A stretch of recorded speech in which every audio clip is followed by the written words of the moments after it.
Good evening, race fans, and welcome back. After a break in between seasons, it is time to get underway once again. The Alliance Sim Racing V8 Supercars Series returns for Season 4, and we open here tonight at none other than Sebring under the Florida sun. Sebring International Raceway is, of course, a track famous for its punishing surface and some legendary endurance battles, not least of which being the 12 Hours of Sebring held just a couple of days ago. We've got a fresh grid with a whole heap of new faces here this season. We've got a whole new season ahead of us, really. And it's time for us to find out who's going to take the very first checkered flag here at Sebring tonight and start their championship campaign in style. It is just about time to go racing, and on behalf of everyone here at Simple Racing Broadcast, it is an absolute pleasure to welcome you back. And as always, a massive thanks to our primary sponsors, AA West Automotive and, of course, Quantum Tint Solutions, for making Season 4 possible. Once again, 24/7 sim services back on board for race control, and as always, supported by Nicol Photography.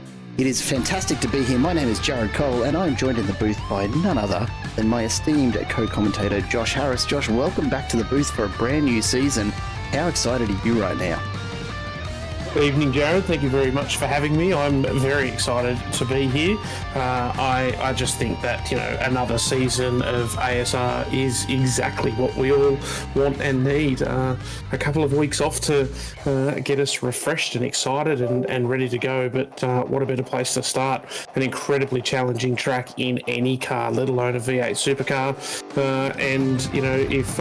If we thought that we'd ease into this season of Alliance Sim Racing, we certainly aren't. I did a couple of laps here last night, Jared. It's a pretty difficult place to get around in a V8 supercar, so I'm predicting lots of really exciting racing tonight. Oh, undoubtedly, and of course we are seeing a return of a lot of the races from last season, but a whole bunch of new names that you and I probably haven't seen out on track just yet. So it's going to be very, very interesting to see just how the field stacked up as we do get through qualifying here in just a moment. We've got a bunch of new names out there, but of course Matt Vanderkraan is the one to watch from last season. We'll see if he's back to continue his dominance this time around, or whether indeed we'll see a few of these new names knocking him off that top peg a bit more frequently. The unfortunate news in between seasons, we were so excited to be joined by Scott Gamble on track for this season, but from what I understand, some health issues have unfortunately forced his retirement before the season even got underway. That's retirement from this season, not retirement from racing altogether. I should say that, because I'd hate to be the one who accidentally breaks the news that Scott Gamble is retiring before it actually even happens. That'd be a bit rough, wouldn't it? Yeah, look, it would be. It's probably nothing like what Scott imagined he was going to get to do this year. But look, we wish him the very best, and we hope that whatever it is that has meant that he can't come and join us, he's able to be resolved as soon as possible. And maybe next season we'll have the opportunity to see Scott racing. But what we will see tonight, of course, is a stacked field. By my count, we've got around about 37 drivers, maybe even a couple extras, ready to jump on track this evening. And we've got two races lined up as always. Race 1, that should be, is 12 laps of racing. And we will be jumping straight out from that into race number 2, which will be 24 laps with a reverse, a top 5, 2 compulsory pit stops, and a 60% fuel capacity limit, just to add a little bit of a challenge to it all. So we're going to see, as always, a couple of different strategies play in there. That 60% fuel capacity limit unlikely to be the deciding factor over that sort of distance, but it does mean that the drivers will have to think very carefully about what they are going to be taking at each of those stops. The rules, as always, you must go up on the jacks to have that count as a compulsory pit stop. So we'll wait and see how the strategies play out tonight. Josh, you said you were doing a few laps around Sebring. What did you find the most difficult in the Gen 3 getting around Sebring?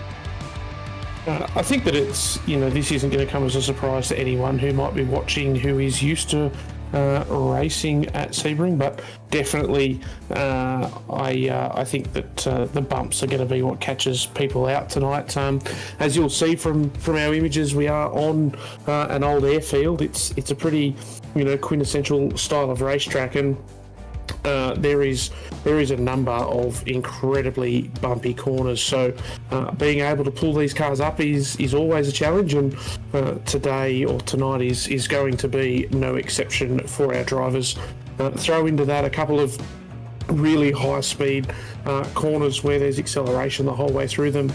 We've talked time and time again, Jared, these cars do not like turning and accelerating at the same time, so it's a pretty interesting circuit where there's going to be a pretty significant number of challenges thrown at these guys, and a very, very long lap, and very different corner styles throughout. So I don't know what to expect, to put it simply, Jared. There could be there could be all sorts of surprises ready for us tonight.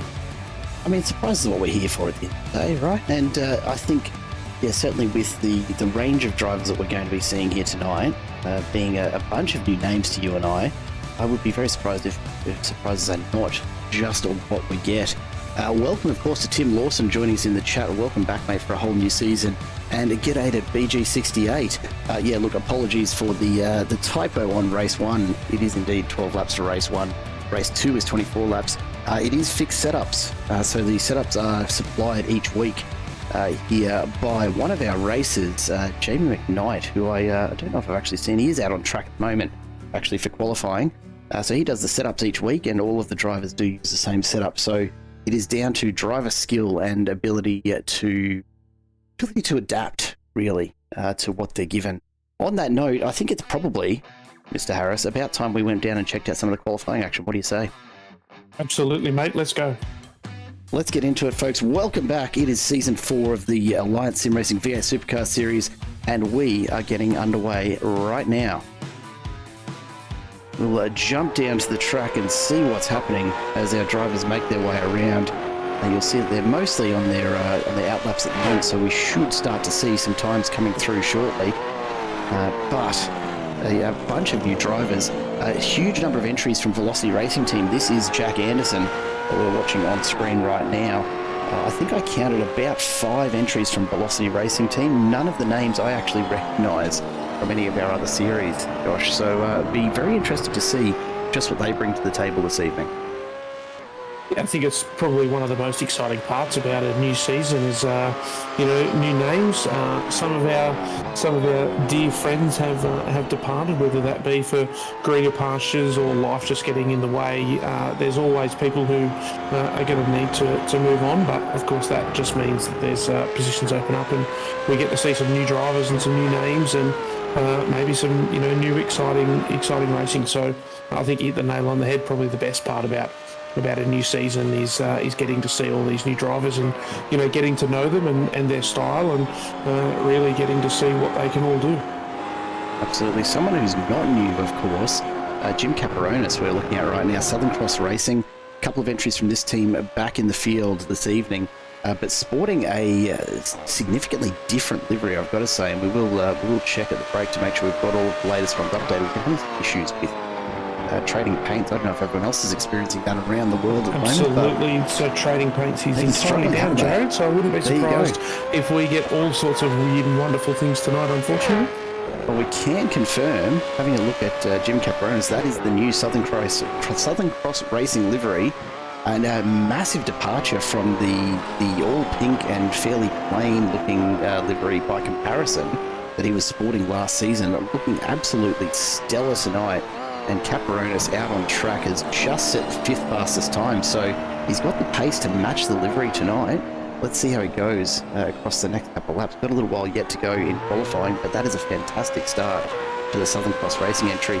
The top of the table, though, is dominated, outside of Dean Logsdale, who's turned in a phenomenal lap there, dominated by Accelerate Sim Racing once again. Wayne Walker, he's new to this season, new to the ASR field of drivers, but he's a name that I do recognise from around the place. He's certainly very, very quick in his own right.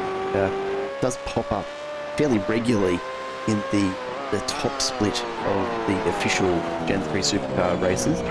So he'll be one to watch. Jason Spriggs back for another season, to stamp his authority pretty quickly, and of course Anthony Weismer right back in it in P4 as well. But the man to watch here tonight, who really has it all to lose, Matt Vanderkraan on your screens right now. Again, an updated livery for the AA West Automotive Angry Birds racing team, and he's got a bit of a point to prove this season, doesn't he, Josh? Yeah, he does. He's he was pretty dominant last season, save for a couple of races there where, whether it be by Matt's misfortune or other guys just being there to pounce on it. There was a few results that didn't have Matt's name at the top of the table, but probably not as many as we may like to see across the season. And Matt's gone out there tonight and immediately been a little off the pace. I picked up on that earlier too, Jared. So Matt Vanderkraan is roughly, or he's exactly 9/10 off the pole pace at the moment, and just not sure whether that's an unfamiliarity with this track, or whether we've had some guys that have really stepped their game up. But I'm interested to see how our reigning champion goes when it comes to his racecraft. Like I said earlier, very long laps here, so a 12-lap race and then a 24-lap race is a considerable amount of time on track, and plenty of time for Matt to move forward. But he's got his work cut out for him with his starting position. There's no doubt about that at all. Oh, no doubt, no.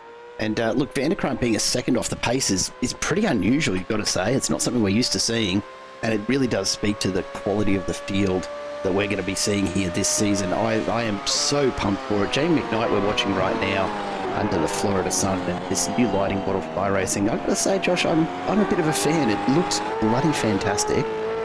So yeah, very, very keen to see how some of these other tracks look as we get through the season. Wayne Sanderson joins us in the chat. G'day, Wayne. Welcome back for the brand new season 4 here of the Alliance Sim Racing V8 Supercar Series, and we are getting ready to go.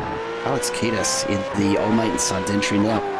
Alex is one of, in fact, he might be the only Old Mate and Sons entry this season. We've unfortunately seen the departure, for this season at least, of a couple of my favourites, honestly. Anita Buckland, Gary Buckland, not in this season, as well as Daniel Sheriffs has stepped away for this season. So he's a little bit lonely out there, is Alex Kiedis, but giving it his best shot as the Old Mate and Sons entry for this season, and their livery continues to impress, particularly with a bit of reflection going on.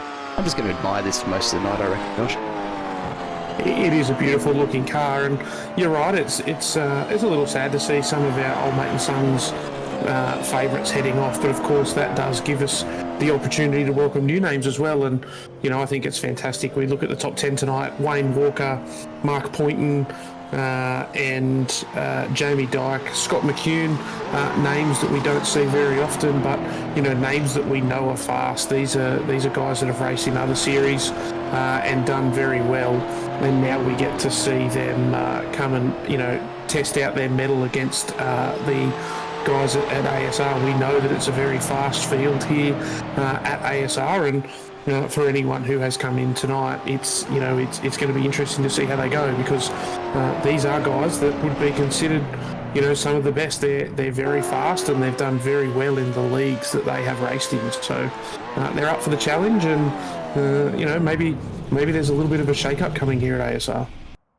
Maybe as we see the last of the qualifying starting to finish up now. We'll just wait and see if we do have any drivers that are going to be heading back out on track. But as it stands at the moment, a vastly different top 10 compared to last season. So we will wait for the official grid to be available to us as qualifying ends now. And let's take a look at how they're lining up here. So Dean Logsdale continues his fine form, sitting up front on pole this evening alongside Wayne Walker. Then Jason Spriggs and Anthony Weisner on row number 2. Mark Poynton from Frogleaf Juice Racing lines up alongside Jim Caparonis. Then Jamie McKnight and Matt Vanderkraan, 7th and 8th. Scott McCune and Jamie Dyke rounding out the top 10, just ahead of Michael Stewart and Damon Fisher. As we look further back through the field, Vaughan McKee and Michael Schroeder line up on row number 7 ahead of Brian Minogue and David Coleman. Damien Cairns and Stephen Varga just behind them. Then Mick Clifton and Rick Biggar rounding out your 20 ahead of Jack Anderson and Dylan Sipple. Michael Power and Alex Kiedis, 23rd and 24th respectively. Simon Farrington, a newcomer as well this evening for Southern Cross Racing, lining up next to Todd Martin from Quantum Racing, back for another season. Dave Galley and Troy Sipple alongside each other ahead of Peter Sattler and Andrew Johnston. Then Jeff Arnold and Darren Walden. Jordan Ferguson lining up alongside Johnny Rowe. And then Craig Rose and David Logsdale. That's going to get confusing this evening, I am sure. Just ahead of Jack Michelson, or Mickelson. We'll get that right for you, Jack, I'm sorry. Tim Nicol and Nathan Allen, as always, your safety car drivers for this evening. And we are just about set to go racing as we wait to head down to the grid.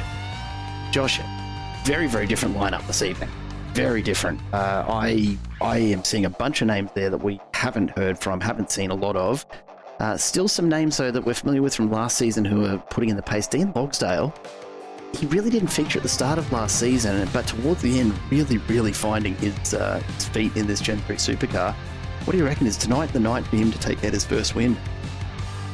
I don't want to go out on a limb too early, Jared. I certainly don't want to throw out a commentator's curse before we've even started race 1, but I do think he hit the nail on the head.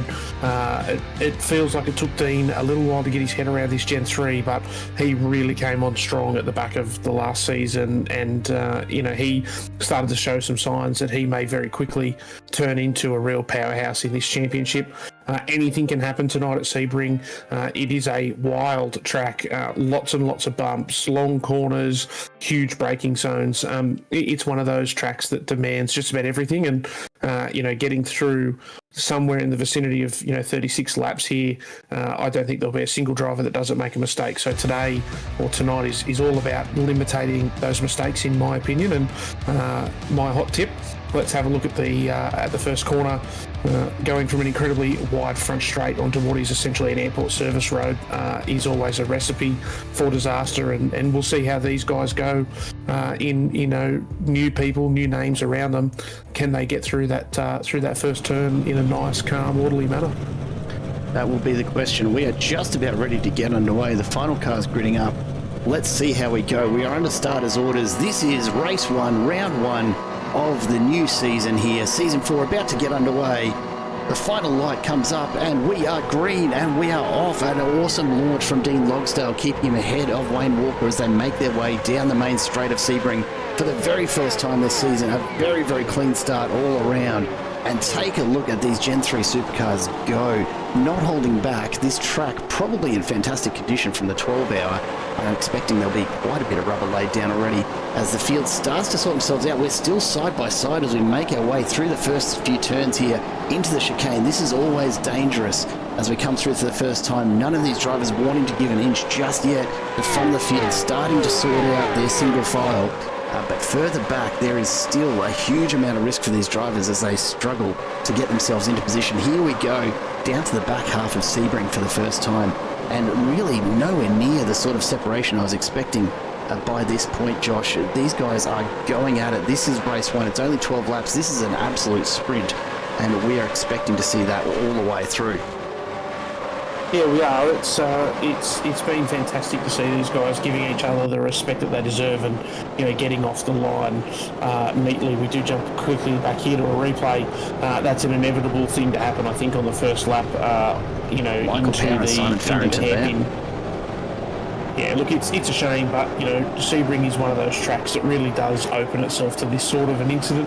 Those guys will get themselves back up and running, and hopefully there's been not too much damage, but But it's just one of those things. A track like this, there's potential for far bigger incidents than that. So a bit of a spin down at the hairpin's probably not the end of the world.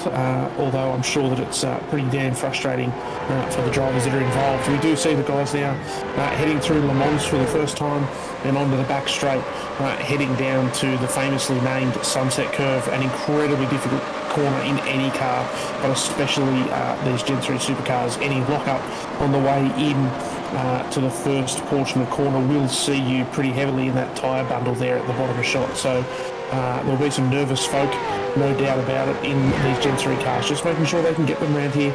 We have ticked off our first lap, and a 2:10 standing lap, that's a nice pace. I wasn't hugely faster than that on a flyer, so these guys certainly have their head around this track, and it shows they would have been doing a pretty significant amount of practice, and they have just immediately settled into some fantastic racing. From up here in the booth, it's easy to look at this and go, oh, it doesn't look so hard, but I tell you what, you get out on track and you try and replicate the times that these guys are doing, and as you said, for them to, from a standing start, put in a lap time that is not too much better than what you've been able to do as a flyer. As we see a big dive there up the inside, that's going to be close. That's Mark Boynton on the way through the frog leap juiced entry, pushing his way past Jim Caperonis. They make their way through once again. It's hard to fathom just how fast some of these guys are. Like, this is all that most of these drivers are into. It's just Gen 3 supercars, and the pace, the outright pace for a lot of these drivers is just something else. Yeah, they're very talented at what they do, and as we go back and have a look at another replay, Alex Kittis and David Logsdale coming together in a big way, almost locked together there. I wonder if that's they've managed to get separated. They have.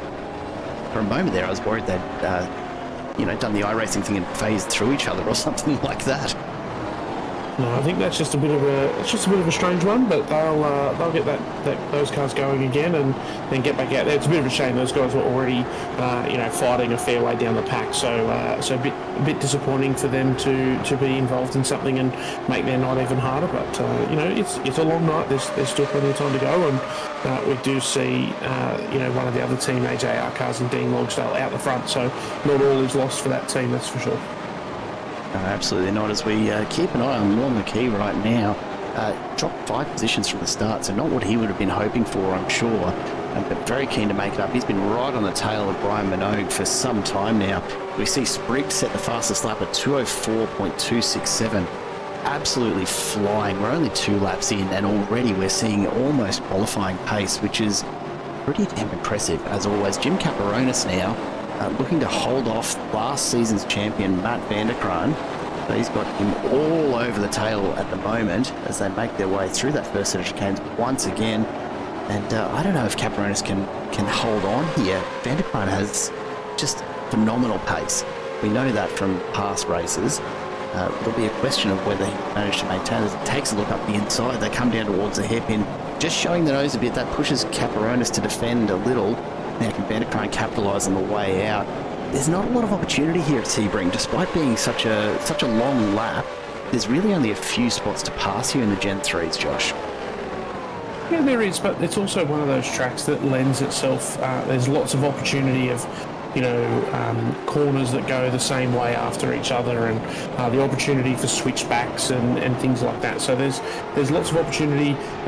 Like everything in these Gen 3s, it's all actually about the corner exit the corner before, and so it's just about biding your time and waiting until you get the run on the car in front. And once you have got it, you absolutely need to take it. That you can't not take an opportunity when it passes or when it presents itself. And I'll just segue quickly to someone who is obviously taking opportunities. I'm just going to call out Jack Mickelson, back in currently 22nd position. He has made up 15 spots in less than 3 laps. So we talk about it's difficult to pass around here.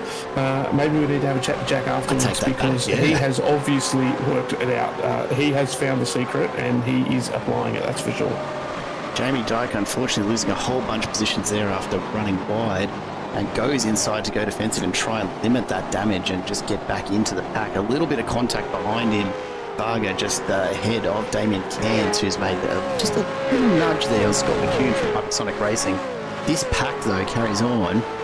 Taking a look at this is the battle for 10th, or 11th really at the moment, as Michael Schroeder starts to pull away. But you know, the battle pack we've got here is not just the 5 names you see on screen. This is a true supercar train that we've got going on.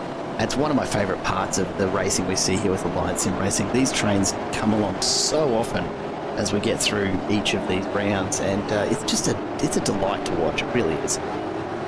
It is fantastic to watch, and of course, Jared, this train, to tell you how strong this ASR field is, this train includes a couple of names that yourself and I are familiar with, Jared, in Dave Coleman and Jamie Dyke. Those guys fought it out for the MCSR V8 Supercar title just a few weeks ago, and they essentially dominated that league. They certainly spent basically every race at the front with a couple of other names, and now we see them fighting for 10th. It just speaks volumes to just how fast the guys at the front of this ASR field are, and I think it's fantastic to see. If you want to run at the front here in ASR, you absolutely have to put the effort in. You have to be pretty darn quick, that's for sure. Speaking of the run at the front, Dean Logsdale doing a phenomenal job under intense pressure from Wayne Walker. This has been going on right from the start, but Walker not able to find his way through just yet. So Logsdale representing AJR beautifully. Keep an eye though on Anthony Beismer and Jason Spriggs just off the back here. As we saw, it was a drive-through penalty just a moment ago for car number 78, Jeff Arnold, from an earlier contact. So Race Control keeping us updated this evening as always. We've had a couple of incidents happening in the background. Let's go back and take a look at what's been happening. Troy Sipple, the first one here, just nowhere to go. Absolutely spun around, and looks like that's one of the AJR cars that he's run into there. That's David Logsdale. So we'll go back and we'll see if we can see just what's happened to David to put him into there. Oh, he's just shifted down a little early, spun the car, and nowhere to go. Troy Sipple just straight into him at the apex. There'll be a lot of damage on that car. Hopefully he's able to get it back to the pits and get some repairs done, but have a look at that. It's not turning, not moving at all for him.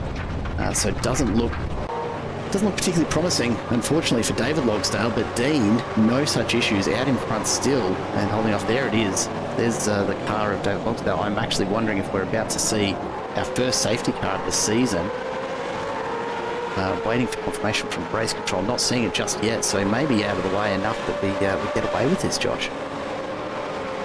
Yeah, potentially. He was nicely off track, although he had an incredibly damaged car. So I think we will see that car towed back to pits. But hopefully he's been able to put it in a position where we don't need a safety car, and we just get to keep on racing, because we certainly have a real battle here brewing. Wayne Walker putting a huge amount of pressure onto the back of Dean Logsdale, as we actually see them coming up behind the first of the potential lapped cars. So that does appear to be a damaged car. They've made their way past nicely. So fantastic job. Yeah, fantastic job there, just to stay out of the way and let these guys race. And we do see these drivers putting on an absolute excellent display of racecraft. They are punching out nearly identical lap times, tucked in behind one another. There's a huge amount of effort going on here, and they're really doing a fantastic job. There's no doubt about that. Speaking of effort, you mentioned him before, Jack Nicholson from Velocity Racing. He's been really, have a look at the slide as he comes onto the back straight. Makes his way past. That'll be, of course, poor old Dave Galley. Everyone coming past him at the moment. Jack Nicholson out on his own at this stage. He's found himself in a bit of clean air, so this is probably where we'll see him start to really put some pace on. But he's up 17 spots, so P20. Keep your eye on him for race number 2, though, if he continues, because he is absolutely throwing that Camaro around. As we see big contact in the background, Michael Schroeder, I think that was, into the wall as he tries desperately to hang onto the back of Peter Sadler, and that's done some damage. You can see that front left looking a little unhappy. Not uncommon at all, though, as you come back onto that main straight. It's a very, very tricky corner to negotiate at the best of times, much less when you're battling it out here. It is, and it really invites understeer and tricks you into thinking that you can keep your foot in the throttle because, lap after lap after lap, you hold your foot in it while you've got a bit of understeer and it sort of grips up in time, and then, just one lap you'll be a couple of kilometres faster. Oh, one of the AJR cars there had a big wiggle on exit, so that was a nice piece of racecraft to hold on to it. However, it does look like Jamie Dyke is going to take the opportunity and dive down the inside there of Fisher. So we did see Tim Lawson made the comment before that Damon was a shark in a fishy sandwich, and unfortunately those big silver piranhas on the side of those fishy cars were just able to make light work of Damon there, and he has seen himself tucked in behind the group of fishy cars. So I would expect to see those guys working together and just looking to punch out some nice clean laps. They'll know that there's no stress from the cars behind now, and they can really start to work to move forward. As we reach the halfway point of race number 1 here for season 4, the field delivering, as always, some phenomenal racing here under Florida's very, very hot sun. The track temps, though, of course, being winter, really, let's face it, over there, it doesn't. I don't know. I look at this track a bit, Josh, and I kind of go, "Oh, geez, it must be hot out there," because it does look much like you'd expect from some of our Australian location. But nice, cool track temps are making this a bit of a breeze for the tyres on these cars for a change. Is it really going to be enough to offset this surface, though? Potentially. I think the biggest thing to note is that as the morning wears on, it will rapidly heat up. So when I jumped in yesterday in a session, it was midday, but so it was 18 degree track temp. 18 degree air temp, Jared, and a 50 degree track temp. So I would expect that, as we have this race continue on, have a bit of a warm up and then move into the next race, we're going to really start to see the track temp heat up very, very quickly as it does get some sun overhead. And as you said, Jared, it's already a difficult track surface. There's a huge amount of surface changes and bumps, and it's got everything from old runways, which are incredibly difficult to drive on, through to these incredibly bumpy service roads, basically. And you are constantly changing between different types of surface. So it's hard work for these guys, and certainly as it heats up, that's going to get more and more challenging. I was thinking about this earlier. I don't reckon I could come up with a comparable Australian track in terms of just how uneven and rutted and just generally awful to drive on Sebring really is. Like, it really does demand a lot from the driver, because you're not having that beautiful smooth asphalt that you expect at so many racetracks. It's a feature we see a lot at the English tracks, but there's not as many American racetracks out there that do have this old airfield aesthetic. It's rough going, isn't it? It is rough going, and it's at the end of the day, that's one of its qualities. Whether we like it or not, we could probably argue that far too many tracks these days are perfectly smooth and beautiful high grade asphalt, and the challenge doesn't come from just keeping the car on the road. We see in the Sebring 12 Hour, which is its marquee event, they run prototypes on this track, so you can definitely do it. It's just about making sure that you drive the cars properly and that you drive to the conditions. And I think it's a fascinating thing. Are these the best conditions for the cars? No, absolutely not. But that's okay. Everybody's got the same stuff, and as we can see here, Jared, good racing can still happen. There's no doubt about that. 100%. As BG makes a good point, same as Hugh Weir in terms of track surface. I don't doubt it, actually. Now that you mention it, it's always challenging when you get track surfaces like this, and it's not something that you expect to see fixed often, because frankly it's just too bloody expensive to maintain the really, really high-end track surface. Even somewhere like Sebring that hosts such major events, motorsport is always struggling with funding at the end of the day, and I guess that's probably one of the joys of the digital environment, isn't it? That you can have exactly the same track surface maintained for really no cost at all for the life of the racing. It's probably the way of the future for a lot of motorsport, unfortunately. Really not going to see people pouring quite as much. A big moment there That looked like, was that David Coleman? Getting very, very sideways just up ahead as Damon Fisher desperately defends against Stephen Varga. He's been trying to put a move on for a good few laps here. They're side by side through the corner. Varga just holding the line at the moment. Fisher's on the inside as they come to this turn. Can Varga get the overrun? A bit of contact, a little bit of rubbing, not unusual for the Gen 3 supercars. But here comes Varga. He's going to try and make the push. He thinks he's got the run. He's going to set up for... Is this doable? This is a bold move if Vargas is going to send it here. This is bold. This is definitely bold. It's very, very difficult to run too wide through this corner. We saw Fisher pulled off a pretty classic move down the inside and just parked it on the apex, but unfortunately couldn't hold the run. And the guys have done a fantastic job there to get through too wide. Is that Lorne McKee that's gone around? Oh, I missed that. Sorry, Scott McCune. Scott McCune in the background has spun on the way out. I don't think there was contact. As he tries to get underway again, Hypersonic Racing entry losing positions hand over fist and losing the rear bar. There it goes, flicking off, and the front bar as well. Geez, the damage that's sustained in that one. Look, these cars don't have a huge amount of aero, but he will be feeling that. There is absolutely no doubt about it.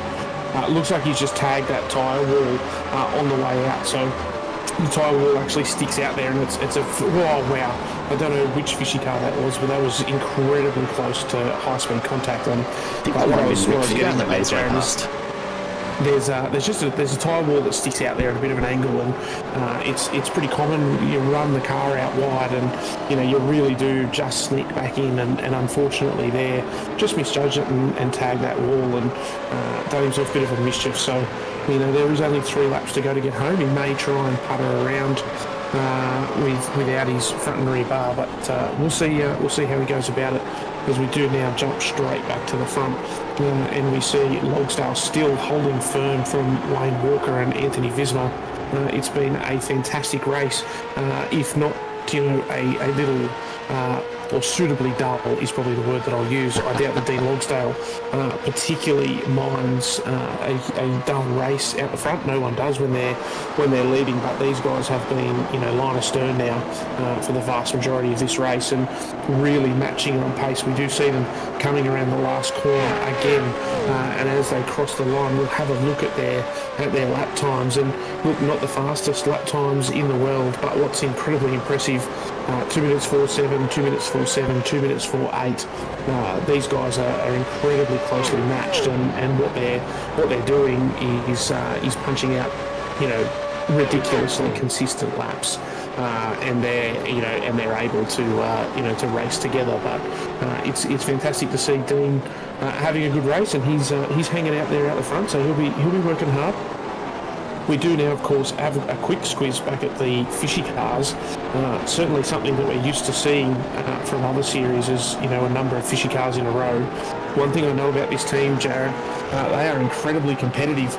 And when we saw 2 of their cars in the hunt for a title in another league, they made it very clear that they were not sharing setups in any way, shape or form in what was an open setup league. They were going out there to win, and they were all protecting their own interests. And obviously now these guys are all on the same setup, and they'll have to be acclimatising themselves to driving this setup. But we're used to seeing these guys together. It's lap 10 of a 12-lap race, and I absolutely would expect that these guys have all said to each other that it's race on. We got away from the cars behind. We have the opportunity to race, and now's the time to do it. And I don't think that these guys are going to be taking any prisoners at all. It's race 1. There's no points to be shared around at this stage, so it's everything you can get. And right now for Fishy Motorsports, this is looking like a decent haul for round number 1 for the team. But further up, Wayne Walker, Anthony Weisman and Jason Spriggs, 2nd, 3rd and 4th, a very, very similar scenario for Accelerate Sim Racing. They're looking to take home an absolute bunch of points here from race 1. Dean Logsdale, though, still managing to hold on out in front of these couple of cars, and we are rapidly approaching the end of race number 1. Only a couple of laps to go. We're going to have to keep an eye on all of the action. Jamie Dyke now is looking for a move up the inside of McKnight, has a little bit of a look, doesn't push it through just yet, but he's showing his intent there. The 2 Mustangs still holding out, but David Coleman, we know, can finish hard in the Camaro, and he's looking to come up the inside onto the main straight. Does he have the pace out of the corner to put a move on into turn 1? Jamie Dyke's got to watch his mirrors as well as looking forward here, and that is always a tricky position to be in, stuck in the middle of two very, very fast drivers. It is a challenging spot, but if there's anyone that can do it, it's Jamie Dyke. He's an incredibly good racer, but so is Dave Coleman, and of course we're all very used to what Jamie McKnight can do in these cars. When you are, making the setups that are used across numerous leagues in these Gen 3 cars, you're no slouch. Those guys are all going at it. We do now have a quick look back at Caparonis and Stewart, as we do see a move getting put on, a fantastic and classic big moment for Caparonis. A big moment there for Caparonis. He had a big wag of the tail, and he'll be happy to see the end of this race. No doubt those tyres look like they are hurting.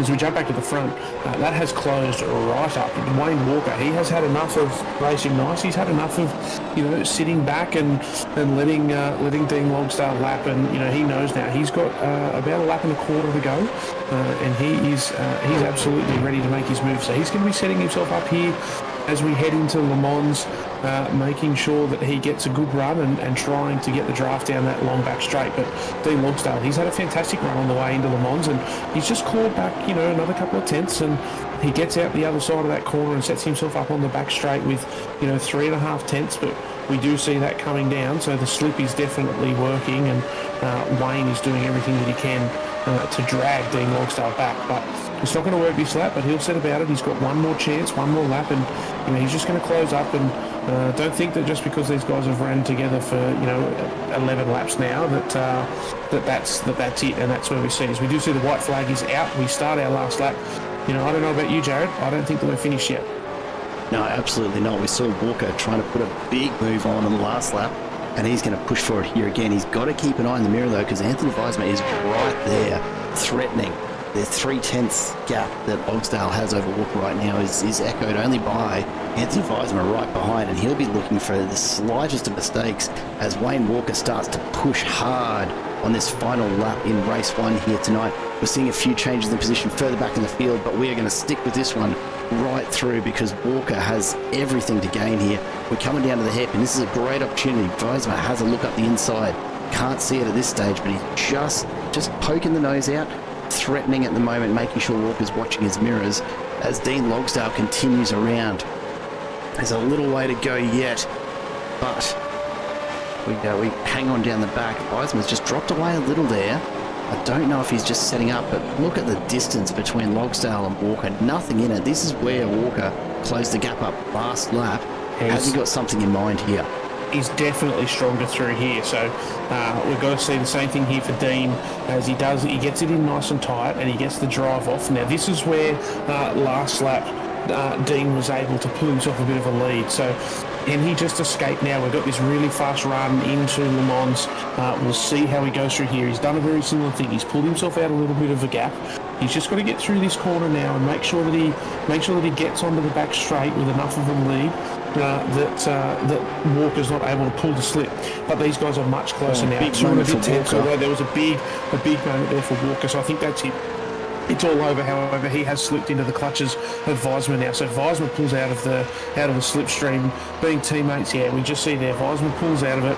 No need to rush into sunset and cause an incident. Unless there is something untoward happens on the exit. We do see Dean Logsdale comes around, lights to flag. What a fantastic result for him. Dean Logsdale crosses the line in first and gets off to the very best possible start that he can get to this season's ASR Championship. We do see Wayne Walker, new to the series, coming across the line in second. Anthony Visma third, and Jason Spriggs for an Accelerate 2, 3, 4. Matty Vanderkrans crossed the line in fifth, which is probably not what we would have expected before this, Jared. Mark Poynton in sixth, Michael Stewart, Jim Caparonis, Jamie McKnight and Jamie Dyke rounding out the top 10.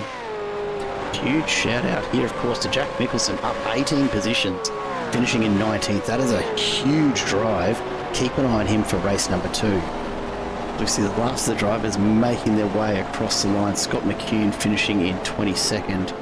And further back, we've got Mick Clifton just trying desperately to stay ahead here of Johnny Rose. Still about 3/4 of a second in it, so he should get there pretty safely as long as he can keep it together around this final corner. Look out for Rowe, though, really starting to close it up. The line through this last corner really, really tough to get right. But in the end, Clifton getting across in 28th, and that's going to be good enough for him. Just the last couple of drivers now in Jeff Arnold and Craig Rose. So Jeff Arnold, not the race he was probably hoping for, but does end up one spot from where he was, and just behind Craig Rose, the Quantum Tint Solutions Quantum Racing entry, will be crossing the line at 31st. And I think almost the last of the drivers, Darren Walden, has just crossed the line for his final lap, so he'll be out on track for a while. You can see him just off to the side there. So I don't think he'll be finishing that one out. But a phenomenal first race as we take a look at the results from Heat 1, hoping that we might even get a bit of a view of how this championship starts to shape up. So Dean Logsdale takes the win ahead of Wayne Walker, Anthony Weismer in third, followed by Jason Spriggs, Matt Vanderkraan, Mark Poynton in sixth. A fantastic result for the first Frog Leap Juice Racing entry on the grid here in the Alliance Sim Racing V8 Supercars series, if I'm not mistaken. Michael Stewart in seventh from the Balance Stewart Foundation Racing team. Jim Capronis finishing in eighth, some good points there for Southern Cross Racing. And then Jamie McKnight, Jamie Dyke, and David Coleman, 9th, 10th, and 11th for Fishy Motorsports. Quantum Racing, Stephen Varga, just rounding it out there in P12. Damon Fisher from AJR in 13th, ahead of Damien Cairns, Law McKee, Brian Minogue, excuse me, Rick Vigar, and Jack Anderson, your top 18. As we wait to see if we do get an opportunity to have a little bit of a chat to some of these drivers. Josh, for a first race, can't argue with that as a start to the season, eh? No, the guys have done a fantastic job, Jared, and it was probably more sedate than I expected. For the vast majority of the field, not a huge amount of movement up and down, proving incredibly difficult to pass on this track. What we probably see, Sebring is known as a bit of a tyre killer, and these guys probably focused quite a bit on just making sure that they were going to get to the end. However, that doesn't detract from the effort that they did. Absolutely fantastic racing. The lack of mistakes, and particularly the guys in the first, that top half of the field, they just punched out incredibly fast laps, lap after lap after lap. It was fantastic to see. One thing that has just sprung to my mind, I'm not sure that I remember 100% correctly, Jared, but I have a feeling that for race 2 we have a reverse top 5. We absolutely do. If I am remembering that correctly, that's going to see the one and only Matt Vanderkraan straight to the pole. Do you reckon that he's played that intentionally? Surely not. That's not Vanderkraan style. No, I absolutely don't think so. I think that Matt Vanderkraan finished exactly where he had the car pace to finish. Being in a bit of clear air may be different. We've seen now it looks like it's incredibly hard to pass around here. Maybe that's going to play into his hand in this next race. But what an interesting way that things have the ability to work out. We started the night by talking about how Matt Vanderkraan probably not showing the pace that we expected, only to see him straight back onto the front row for race 2. It just feels like last season all over again, doesn't it, Jared? It does a little, but a whole bunch of different faces as we welcome Anthony Weismer to the booth. Anthony, race 1 done and dusted for the start of season 4. Congrats, first of all, on P3 in what looked like a really competitive field. How was that for you? Sweating a bit?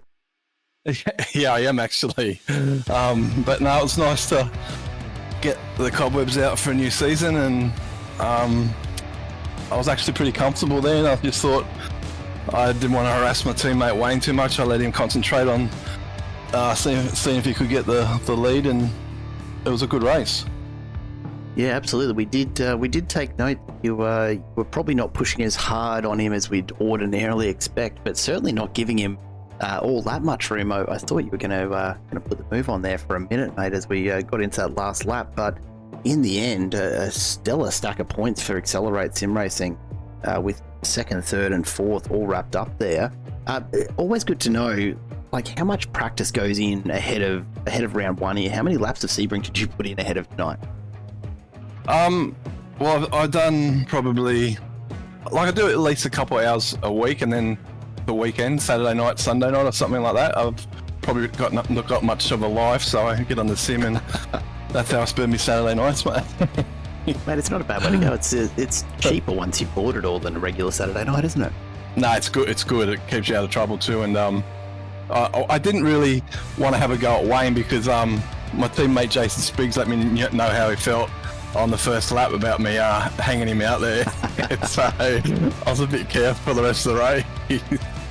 Well, mate, you've got a whole nother race ahead of you to make it up. We'll let you get back into it because we're going to be getting back in the cars very soon. But appreciate you dropping by and looking forward to seeing how it goes. With a bit of a grid reversal around you, you'll be staying right there in third. So we'll see how you go off the line here. Hey, well done.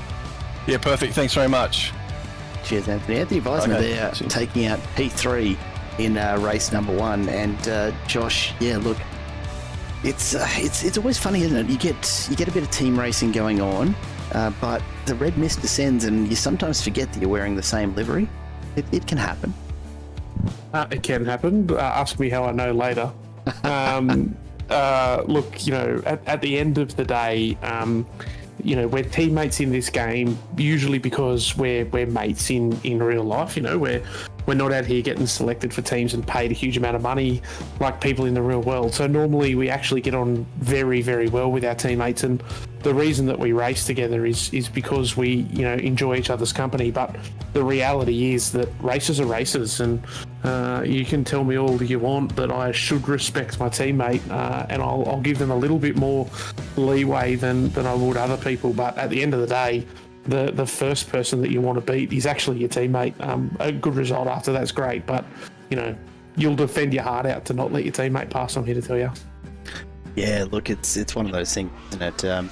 I don't know if a bit of respect is the right word, or if perhaps it's something else to sum it up. But yeah, you might be racing on the same thing, but you see it in every version of motorsport.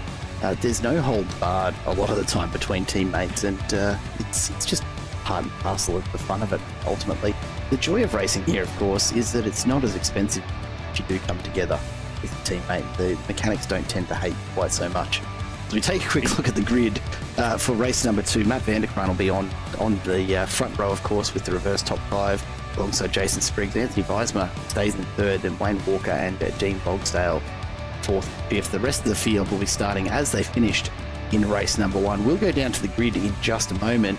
But Josh Harris, race number 2, we've only seen a little bit from these drivers so far. Any predictions for this one in terms of strategy? We've obviously got a couple of compulsory pit stops there, a lowered fuel limit. What do you think we're going to see here in race 2? I think that we've talked about the undercut in the Gen 3 before, and that still exists. It's still a thing. So look for guys that if they are racing someone and they can't find a way to pass, dive into the pits and put a fresh set of tyres on, and before you know it, they're back up and running again. It's only 9 seconds, Jared, for a set of tyres in a supercar. You can make that up pretty quick around a lap as long as Sebring. So I'm not 100% sure on what the strat's going to be, but certainly, if there's someone battling for the lead and they can't find a place to pass, watch for them to dive into pits, do a couple of quick laps on fresh tyres and gain that position just through having newer rubber on. And it makes a huge difference here in these Gen 3s, doesn't it? The fresh rubber is seconds quicker per lap from what we've seen. It's a massive difference straight out of the pits. It is, and you really only get sort of 3 fast laps, and then there's an immediate drop off. But then that second level really tapers out. So the trick is to get into the pits, get fresh tyres on, get back out on track, and put in some really good quality fast laps. While you're doing that, the cars that you're racing are going to be 2, maybe even 2.5 seconds a lap slower, just by virtue of the fact that their tyres aren't as new. If you can pull 2.5 seconds a lap for 2 or 3 laps, it doesn't take long, and you're in front. And yes, those other cars are going to be able to come up behind you once they've got fresh rubber, but passing's a whole different story on track. So I think that this race is going to be won and run, really, short of any major incidents. I think it's going to be won and run in the pits cycle, and making sure that you get your strategy right. Well, we don't have to wait long to see what's going to happen here. As we go down to the track, starters' orders are in place. The green flag waving at the rear of the grid. Here we go again. Race number 2, 24 laps here, 2 compulsory pit stops. What can Matt Vanderkraan do? As the flag drops, the lights go out, and we are underway once again here with Alliance Sim Racing. And Vanderkraan immediately jumping out early as we see the cars sprinting down towards turn 1. The question is, are we going to see as composed a start as we did in race number 1? These guys have got to make it through 24 laps, and in the background you can see very, very clean right up and down the field. Probably a little more than I was expecting, honestly, at this point, but expect a bit of push and shove as we see one of the Southern Cross Racing entries. That's Jim Caparonis has been spat out to the side as he drops back through the field as he sits and waits for an opportunity to rejoin. That's really unfortunate for him as we do get underway here on lap 1 of 24. The field's starting to settle in now. Now, Matt Vanderkram, we know, has a bit of a penchant for throwing in an early pit stop. I'm kind of wondering, is he gonna run out front here? Or is he gonna take the lap 1 stop that we've seen him do before, Josh? Not sure about a lap 1 stop. 24 laps around here is a long way, but I wouldn't be surprised to see him go early. And I'll tell you though from the start, my opinion on the most frustrated person in the field, other than Caparonis, who had to sit and watch everyone go past, Wayne Walker, who actually had a pretty good start on his own, but didn't have as good of a start as Dean Logsdale, who managed to jump 2 positions, and Wayne, who saw a reverse top 5 and maybe hoped that he was going to get an opportunity to lead Dean for a while and skip away, is immediately back looking at the rear bumper bar of the team AJR car. Very, very little to separate them still, though. I mean, you're talking just a couple of tenths right off the start. Have a look at that timing tower.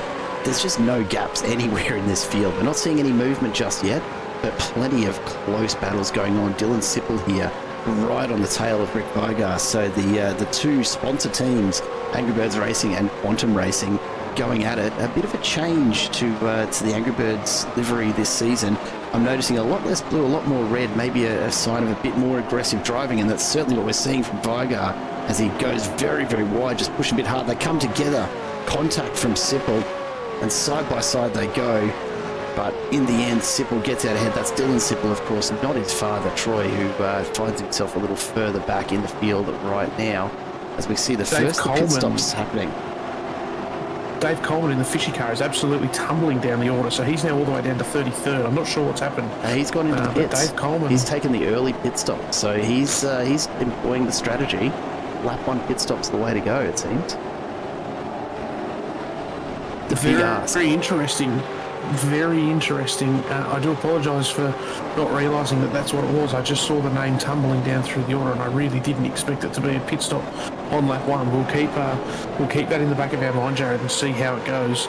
And we'll just quickly have a real quick check-in on Jack Mickelson, who obviously came up 17 positions, I think it was, in the first race. He's up another 5 on lap 1. So I've got to have a chat to this bloke and really find out what is the what's the deal. What's the secret sauce? How do we pass? Yeah, he has got a secret sauce. I'm not sure what it is, but I want some. That's all I'll tell you. I'll give you the red hot tip. A little bit of an octane booster bottle in the tank, maybe. Maybe that's all it takes. But I suspect there's a little more to it. Let's keep an eye on him for a little while, because we've certainly seen him moving through this pack. And while the battles continue up front, up 5 positions already on lap 2. I've got to see where he's getting this done, because we've had such a condensed pack. It's only just now starting to spread out into those few battle packs that we tend to see. Have a look at the drive he's getting out of those corners, though. That exit pace is something else, and it's putting right on the back of Warren McKee as they come down the back straight once again. There is nothing in that. Let's see if he does make a move here on the brakes. He's certainly thinking about it. Look at how late he's on those brakes, though, and that actually ends up with it going very, very wide, just keeps it inside the cones. That's probably not the line he'd hoped for there. So we see Vanderkran at 2:03.9, absolutely flying out front, and we've seen this from Vanderkran before. He loves to put a bit of distance on if he can very, very early in the race. Keep your eye, though, right now on Jack Mickelson, because he is motoring. Yeah, he is, and you know that little incident in the last turn in through Sunset, that was just purely based on catching up to the car in front, and give him credit, he dived out of the way and actually affected his race, and made sure that he raced nice and cleanly, and didn't come together with Luke. I may have that name wrong. Lorne McKee, sorry, Lorne McKee. But Lorne. I was going to say Luke, and I just knew that wasn't right. So yeah, look, Jack has done a fantastic job there by not making contact, but it looks like we're putting a bit of the commentator's curse on him, and maybe his forward movement has stalled just a little bit now that we've jumped on board. But some seriously impressive, numbers as far as positions gained, and we've talked for a long time about how hard these cars are to pass in, and he's just making an absolute mockery out of everything that we've said. So hopefully that continues for him, and he's got a few more positions, and the speed that he's obviously got, maybe round 2 we see a slightly better qualifying performance, and get to see what he's got when he's further up the grid and doesn't have to fight non-stop for all of those positions. Can only hope. The battle for third now, looking a little familiar here. Dean Logsdale ahead of Anthony Weismer and Wayne Walker. Who'd have thought? So these guys look slightly out of order, with Weismer ahead of Walker at the moment. But it's that top 3 again, still battling it out. Matt Vanderkran and Jason Sprigg, meanwhile, just opening up the gap out in front. So they've managed to escape this battle and can just concentrate on the clean air that they've got ahead. At the moment, Vanderkran just not quite getting the gap that he'd probably be hoping for over Spriggs, but certainly then the gap back to Logsdale, it's starting to open up a little bit, isn't it? It is, but when we look at the times that those guys have just done, there's only a couple of tenths in it, so there's obviously been a bit of battling going on that's allowed the front 2 cars to skip away, but these guys are gonna just settle into the rhythm of the race as fast as they can. They're all sensible enough to know just how many laps they've got to do tonight, and I just can't see them letting the front cars disappear all that much. I think that they'll quickly realise that they need to just wait and attack each other a little bit later, and really focus on sticking with those guys out the front for now. The battle we're watching here is for 18th, a little further back in the pack, and Peter Sattler leading Michael Power, Simon Farrington, and then Troy Sipple and Todd Martin, the 2 Quantum Racing entries, very, very close together on the back of this pack. Just can look anywhere in this pack, honestly, and find great racing, can't you? It's one of the real hallmarks of ASR, is that it doesn't really matter if you're not battling it out for the top couple of positions. You're going to find a battle somewhere in this pack, and even though I guess the pace from front to back of this pack of drivers, it's actually not that much different. But to find so many of them so closely matched in little groups almost right throughout it, Josh, it makes our job a little bit too easy, doesn't it? It does, but it also makes it entertaining and guarantees all of these guys a little bit of airtime for their cars, and we all love to watch the races back, and it's good to understand what happens with people that we aren't racing, and how did that guy win, and where did these incidents come from. But it's always special to see our own car as well, and to get to enjoy that. So the fact that these guys all do race so hard, where we see a couple of cars there dive into pits, I wasn't expecting that, and it caught me off guard, I'm here to tell you, Jared. But a couple of cars have dived into pits. That does break up our little battle pack a little bit, and it'll be interesting to keep a bit of an eye on when these next couple of cars pit. Just what is the difference in time? Are those cars able to put that undercut on that I talked about, and break away? Because I feel that's sort of where these guys are at. Having a look here, noting the position that they're in, and maybe they're recognising that they're losing that lap speed, so taking the opportunity to dive into pits and get out of that traffic, and make sure that they know that they're going to be able to put some time in, and not have to worry about the battle that they were really starting to get themselves into. Yeah, it's something to watch, and strategy, even on comparatively, this is a fairly short race to have 2 pit stops in it, right? There's no denying that. You wouldn't ordinarily expect 2 pit stops in a 24-lap race, but it throws this whole other level of strategy into it that you otherwise just don't have to account for. And you end up with some really, really interesting outcomes as a result. We see Dylan Sipple with Brian Minogue and Scott McCune right on his tail. We haven't actually seen Minogue and McCune in Series 4. So interested to see what they've got to offer. I tell you what, the Hypersonic Racing entries this season have stepped up their game deliveries as well. The SLS Racing with Brian Minogue just ahead. Mate, I reckon I'm pretty glad here that we haven't been asked to make a commentator's decision on best livery for the season, because I would have a really, really tough time with this. Now, there's a series of fantastic looking cars in this field, Jared, and it's certainly our privilege to get to sit here and look at them from the outside.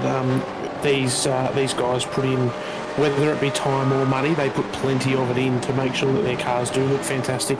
As we have seen now, Spriggs has dived into pits, so we do see the first movement of our front runners into the pits. Here goes Minot as well. Yeah, so we're really in that pit cycle, but interesting to see. Spriggs did go into the pits from somewhere in the vicinity of 1.8 to 2 seconds behind Matt Vanderkran. So it's going to be, really interesting to keep a bit of an eye on that and see where Vanderkran comes out, see how long he runs and what is his strategy. We do now start to see all of these strategies start to unfold, and I'll tell you an impressive number. Dylan Sippel obviously hasn't pitted, but Sippel up 17 spots. So there's a bunch of people that are moving forward in this race, and we're just got to wait and see how the strategy unfolds and do any of these numbers mean anything at the moment, because we are in that pit cycle and starting to see those names move around. But Spriggs is probably the one to watch on your leaderboard and wait to see where all the guys up the front end up with in relation to him. I will call out though, you saw David Coleman dive in on lap number 1. He's absolutely gone for that early pit stop strategy. I was just looking at the time spent in pit lane. We're seeing, somewhere around mid 40-second stops from end to end of pit lane. David Coleman, 35 seconds, only 4 seconds in the box. He's gone in, taken a litre of fuel and got straight back out. That stop was nothing but meeting the compulsory requirement. And so he's actually leading in terms of the cars that have made their stop so far. He's ahead of Anthony Weismer. It's the second car on track that made their first stop. And then Jason Spriggs behind Weismer as well. So Coleman playing the strategy game, I'm not surprised to see it. We've certainly seen plenty of it from him before, as we keep our eye right now on Peter Sattler and Michael Power, who've been battling it out here for a little while. But just behind them, Troy Sippel, not too far off the back of Simon Farrington's Southern Cross Racing entry. So the two SCR cars certainly mixing it up with some other as well. Yeah, they are, and it's just really good to see all these new names and cars and looks and everything really, showing us exactly how good they are. And I think that it's been fantastic racing tonight on a track that is notoriously difficult. I'm incredibly impressed, I think would be the word that I would use, Jared. Just to see the way that everyone has gone back about their racing, first race back. Certainly no rust anywhere. These guys have all done a fantastic job, and we start to see where does the world, this new world order and how does it look, and it's really starting to shape up to be very interesting. Is it too early to start to already pick out some names that have just spent so much time up the front tonight that it's going to be interesting to see whether they're just there, the whole season.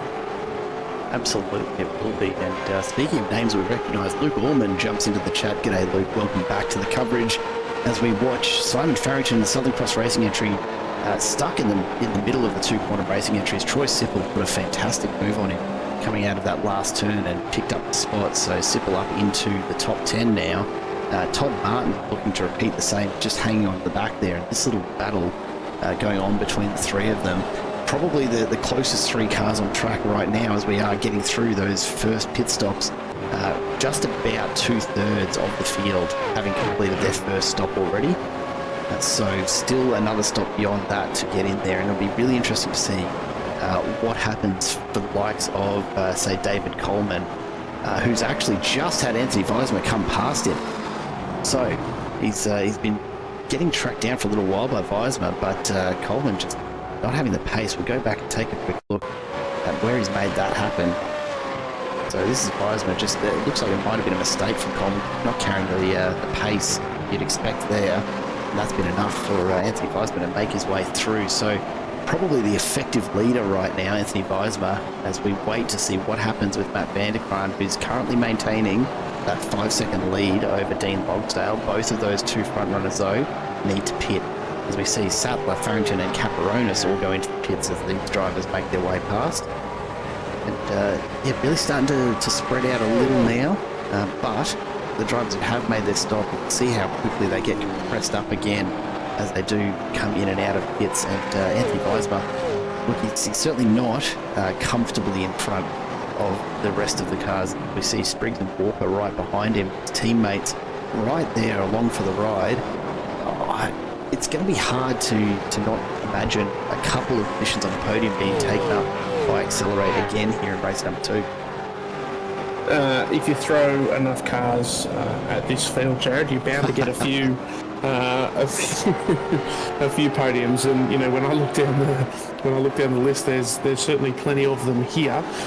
But you know, you can have all the cars in the world in the field. You have to have people, you know, who drive them well enough to get them there, and they're doing that tonight. It's really fantastic to see. It's, you know, they're doing a wonderful job. But when we do have a look at those cars, I'm interested to understand the strat that David Coleman is playing here. He obviously thinks that he can essentially split the race in half. So, you know, 12 laps on a tank of fuel, basically, fill up with what he needs to get home. He'll no doubt do tyres at that point and make the run. Also interested to see what the cars around him do, and you know, they were out of there in 10 seconds. That to me says, you know, pull up time, a set of tyres, maybe a splash of fuel. But you know, where do we go from here? Does everyone take another set of tyres, so there's another 10-second stop with a bit of fuel? You know, how long is the second stop for Coleman if he's able to just hang in there with the likes of Weismer? Does he have the ability to do a pit stop that's almost the same time, and therefore he is genuinely in contention? Or, you know, with such a short first stop, does he have a very long second stop to complete? Yeah, and look, this is the thing, right? You've got to remember that 60% fuel capacity, it's not gonna play in a massive way, but it's a big moment there from Jack Nicholson, who of course is pushing very hard, has been the whole way around. It's hard to imagine that fuel is going to be the major concern here. Look, I've not done the numbers for tonight, but I'd have to think that even with the long lap here at Sebring, a 60% fuel tank is still good for most of this 24 lap, right? Look, I haven't done the math either, but I will very quickly do a little bit of research, Jared, so I will come back to you in just a moment. I appreciate that, and I reckon we're going to hear from someone in the chat who has done the math as well, because that's not unusual around here either, is it, for people Absolutely doing those numbers for us, and we do appreciate it very, very much, because my brain cannot speak and calculate at the same time, that is for sure. Let's jump back up to what is effectively the race lead here, I'm going to call it, as you see David Coleman trying to hang on to the back man's advisement. Jason Spriggs is right there with him, and Wayne Walker threatening as well. So look, the Fishy boys, from being nicely bunched up in race 1, find themselves scattered throughout the pack, and perhaps just lacking a little bit of the team support that he might have had in race 1. I reckon Coleman's absolutely sweating buckets in that cockpit right now, surrounded by the Accelerate Sim Racing entries. Matt Vanderkran is into the pits, so this will be telling as we see Weismer coming down the back straight now. Let's see if Vanderkran still comes out in front. We see Weismer closing to within a kilometre, and Vanderkran in his pit bay. Let's see how long he spends there. It's just ticked over 5 seconds, so certainly take more than just a smaller splash of fuel. He'll be going for tyres. Expect him to be on his way out of the pit. There we go, 11.3 in the pit box, so he's going to be trying to get out in front, but I don't know if he's going to manage it here because Weismer is charging down. Look at the glut of cars trying to get out of pits together. This is going to really mess with the running order. Where have we ended up? Matt Vanderkran somehow has managed to squeeze out in front of Anthony Weismer. There's not a lot in it, but he is there, and it's almost a couple of seconds still that he holds over Weismer. That is a phenomenal stop. And I'd have to think that Vanderkran must have a pit bay right up near the far end of that pit lane, because it didn't look like for any money there that he was going to make it out in front of this lead pack. But as we do make our way around, all of the cars now completing their first stop. David Bogsdale, the last to come in just momentarily. He's just made his way to the pits now, and he'll be the last to take that first compulsory stop. We do see just a couple of drivers that have made two. Johnny Rowe from Velocity Racing back in 36 has made 2 stops, although one of those looks like it's been for a little bit of repairs there, spent a minute and a half in the bay. And we've also got Paul McKee made 2 stops as well, so maybe to get to the end after that second stop on lap 7, counting on having enough fuel to get through. Look, about 17 laps, it wouldn't be impossible. Meanwhile, right behind Matt Vanderkram, we've got Anthony Bijsma still leading out this pack in the battle for second. David Coleman still in amongst it. Spriggs and Walker unable to get past at the moment. And we have a couple of drivers just threatening in the background as well. Keep an eye out for Dean Bogsdale sitting there. You can see just at the back, probably just outside of the slipstream of this battle pack. And then behind him, Michael Stewart from the Balance Stewart Foundation Racing Team. Mark Pointman as well from Probably Juiced is in the mix. He's right on the tail of Michael Stewart. So we've got a couple of battles going on right throughout this top 10 and even further back through the field. Certainly more spread out now, though, that we've had those pit stops happen, and that is what tends to happen, isn't it, Josh? These drivers do just have a bit of a different strategy with their pit stop, and it starts to introduce quite a gap into the field. We're waiting on those second stops, though, to see really where everyone sort of wraps up from there. Yeah, it's always interesting when we introduce a little bit of strategy, and obviously throwing in a second pit stop just throws that strategy wide open. Do you go down the David Coleman route of one very, very fast stop, and then you do everything else in a second stop and try and buy yourself that track position, or do you essentially split the race into thirds and always have nice tyres? Do you do just a tyre stop and just a fuel stop? There's all these different options, and it really makes for some fantastic strategy racing, and it gives us so much to talk about and try and analyse, and it's not just all about what we see on track. There's a huge amount of thought that goes into it, and if you think that it's difficult for us, Jared, to talk and think at the same time and try and calculate these sort of strategies, imagine what our drivers are going through with essentially needing to be their own race engineer and drive all at the same time.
I've just realised that my mic has not been on for the last little while. I apologise, folks. We've just been sitting here talking to Josh, and missed out on some of the best race calls I think I've ever made, and I will stand by that. There'll be no record otherwise, right, Josh? They were all fantastic. You have absolutely nailed it. Mark Poynton, look, as an intro to Alliance Sim Racing, he has been super aggressive here in trying to get past Michael Stewart, and he finally gets it done. But you saw him poking the nose into a couple of spots where he probably didn't belong. Actually having to run very, very wide off the inside of the track on a couple of occasions. Tell you what, he is throwing everything he got at it and making some progress as a result. Meanwhile, Dylan Sipple now sends it up the inside as Scott McCune goes way too deep, finds himself out in the grass and has to get rolling again. So McCune gets away with that. can Simple get going before Rick Weigar catches up to him? Here he comes, the Angry Birds entry right there, slides on through, and followed not too long after by Mick Clifton as well. So Dylan Simple, he gambled, it hasn't paid off. Unfortunately, loses a couple of spots to a couple of familiar faces as well. Yeah, that's a shame. We love to see drivers trying things and having a crack, and that one didn't work out. But it's not the end of the world. There was no damage to either car, and just a little bit of a trip through the grass. So he'll pick that up and get going again, and he'll put that away in the memory bank and know what's going on. As we do see, David Coleman has now dived into the pit lane for his stop. So I'm going to be very interested to see how long his stop goes for. The first one for just on 4 seconds. Weismer's second stop that we saw just before was for another 10 seconds. So he's essentially had 2 10-second stops with Coleman. If he can get out in anything less than about 20 seconds, as he has gotten out in 18.1 seconds. So he has been able to serve roughly the same amount of time in the pit lane as everyone else, but he has done that by taking one very short stop early and then a longer stop a little bit later. So no doubt he will have grabbed himself a fresh set of tyres, and he's also put on somewhere in the vicinity of 30 litres of fuel, I worked out before, on some very rough numbers. We're using somewhere in the vicinity of 4.8 litres a lap on an 80 litre tank. So the guys, they are going to need 30 odd litres of fuel. It's not the biggest amount ever, and they've certainly got plenty of time up their sleeve for when they take that strategy. But there was definitely an amount of fuel. So now we see we've got the first couple of front running cars that have done their 2 stops, and really we start to see ourselves set up for the final 11 laps run to the flag. Yeah, it'll come around no time. We've been watching Jack Anderson and Damon Fisher going at it, and while these two have been battling, I don't know if you noticed, but Brian Minogue from SLS Racing just sneaking up in the background. He'll be getting very, very close to getting onto this battle board as well. But here is Wayne Walker with Dean Logsdale all over the back of him as well. So Spriggs and Walker have been charging along, having their own little battle here, but Logsdale's come out of nowhere. Now Damon Fisher is looking to make a move again. He did get Jack Anderson here the last lap. Can he do it from the outside this time? That's going to be the question. Anderson moves across, give himself a bit of a wider entry. He's gone very wide indeed. This is an opportunity for Fisher as he takes a better line inside. Now, can Anderson get enough drive from that line to take him into turn 1? He's actually headed to the pits. Probably not an awful idea. And Brian Minogue now have it all to do to catch up to Fisher.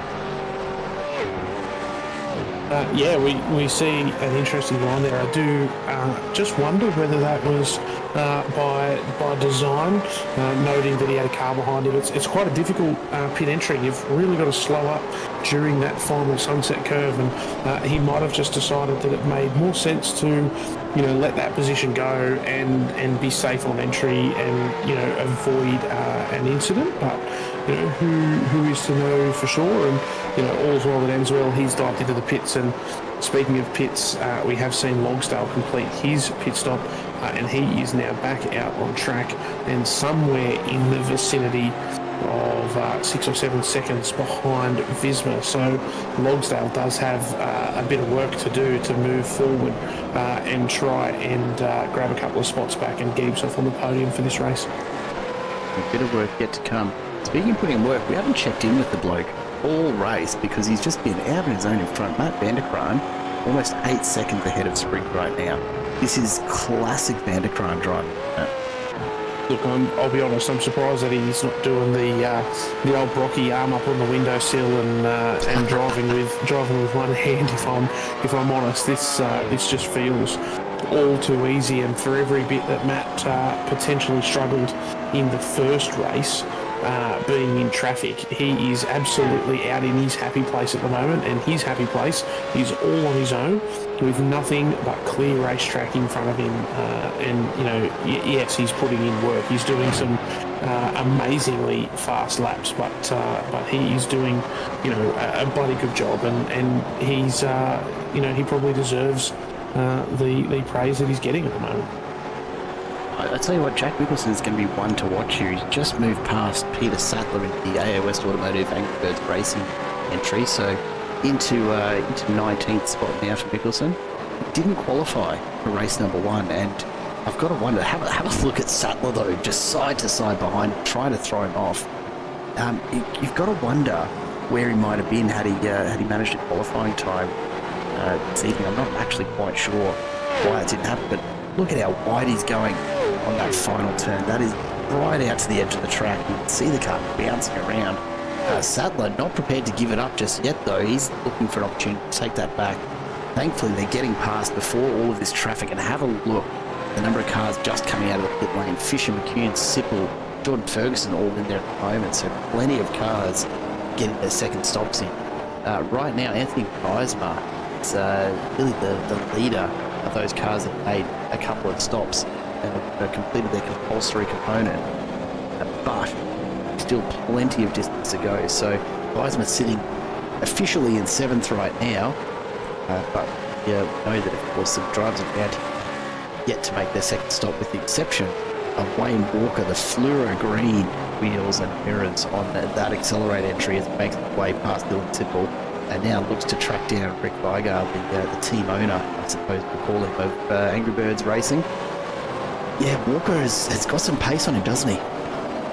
He does. The guy's quick. There's no doubt about that, and he has absolutely, come rocketing out of the gates in this first series, and he'll be making some people, really sit up and pay attention. There's just no doubt about that this is going to be the sort of round where a couple of the real Alliance Sim Racing stalwarts sit back and go, okay, there's some new names here. There's some new folk in town, and they are here to race. And Wayne Walker is absolutely one of those names. There's no doubt about it. He has signalled his intention. He is here for trophies, and I think that if you asked him, he's here for the biggest trophy at the end of the year. No doubt about it. One name we're all too familiar with, Damien Cairns, now looking to make the move past Jeff Arnold. This is the battle for 19th right now. Cairns, of course, having made his second stop, so he's got the advantage in terms of tyres. And you can see the extra pace that they're able to carry both into and out of this final bend. Oh, we've got a big moment there. That's Rick Vigar, who's gone into the wall by the look of it. Yeah, it looks he's like managed to get across to the pits, thankfully. But get back and take a look and see if he's just run too wide or was there some contact. Oh, big push there. I didn't quite catch who that was. It looked like it might have been. Actually not Dylan City. Just trying to think, maybe Varga. Let's go back and see if we can get a bit of a look as to who's actually gone past Varga there. They did. I can't actually tell whose car that is on the way past, but. It's definitely one of the Quantum cars, but other than that, I'm not much use to him. Sorry, mate. One thing I do know, Jared, while we are having a look at that, the gap in between Matt Vanderkraan and Anthony Weismar currently sitting at 39.5 seconds now.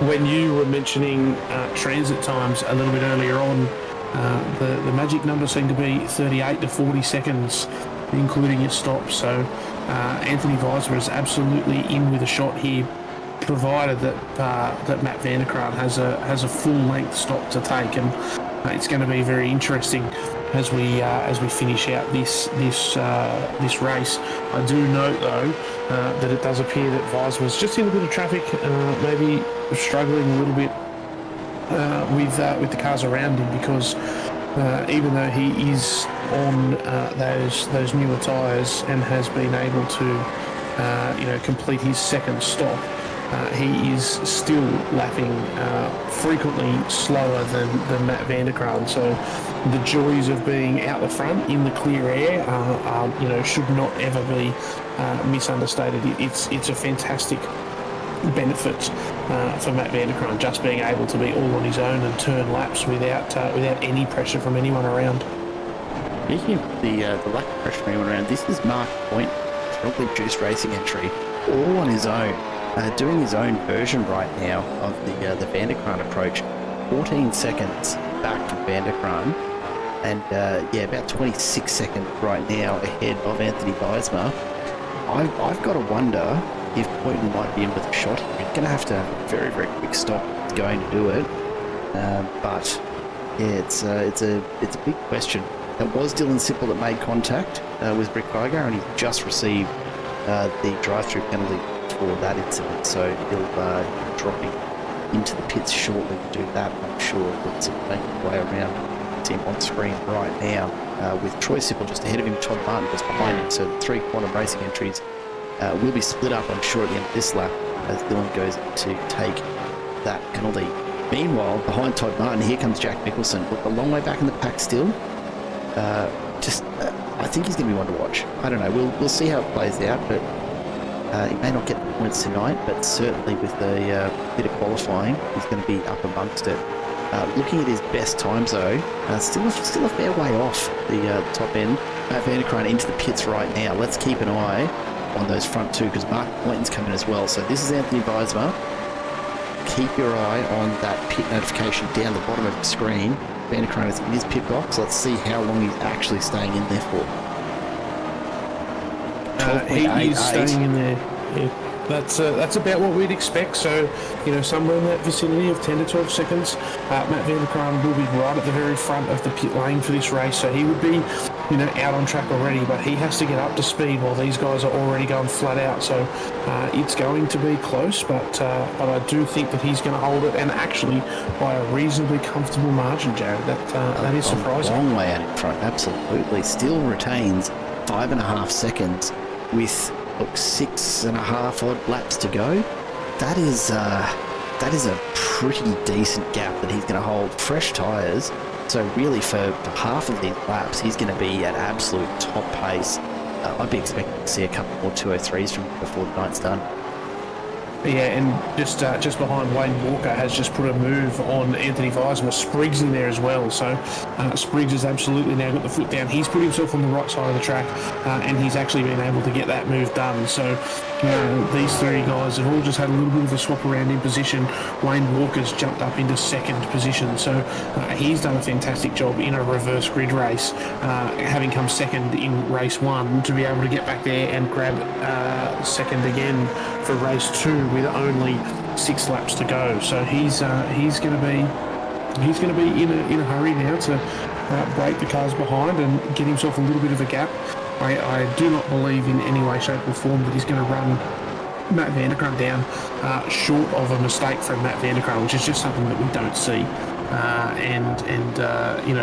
We're now.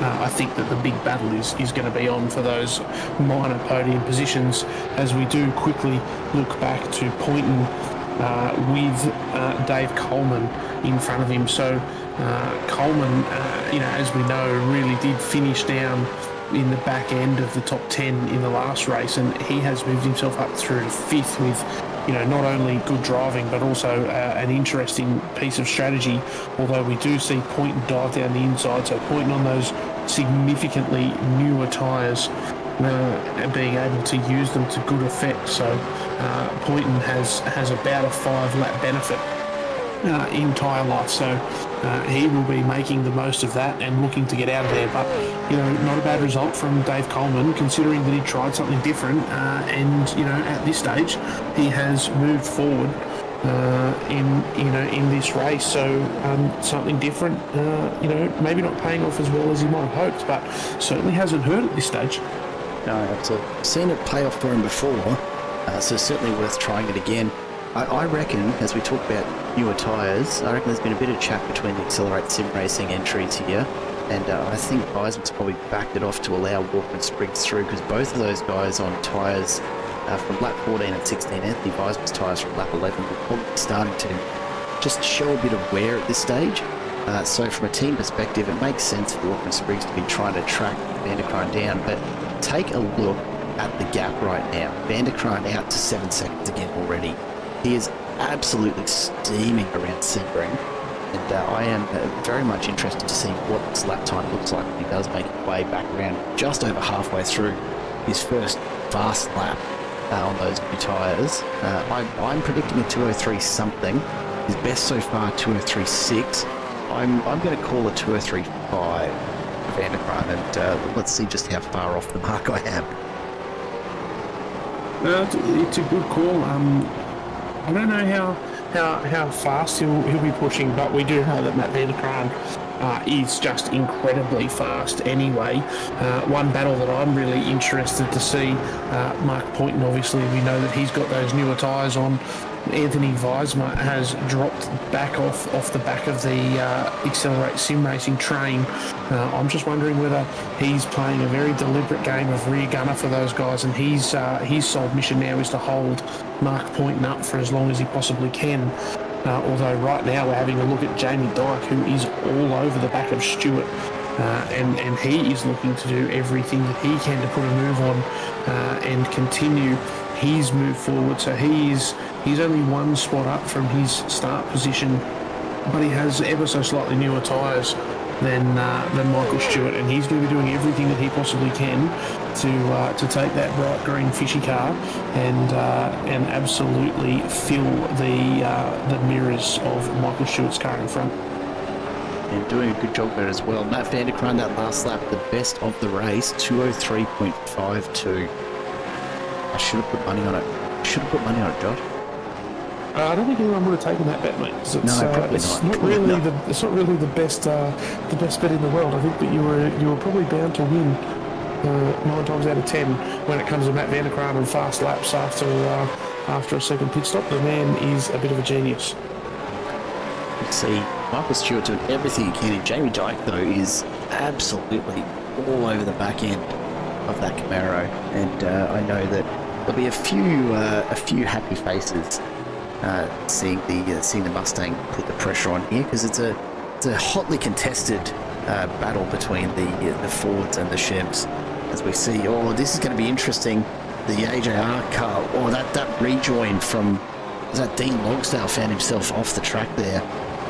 That was a little rough. Lucky that there was no contact as a result, but it's certainly put Michael Stewart at a disadvantage there as Logsdale tacked onto the back of this battle.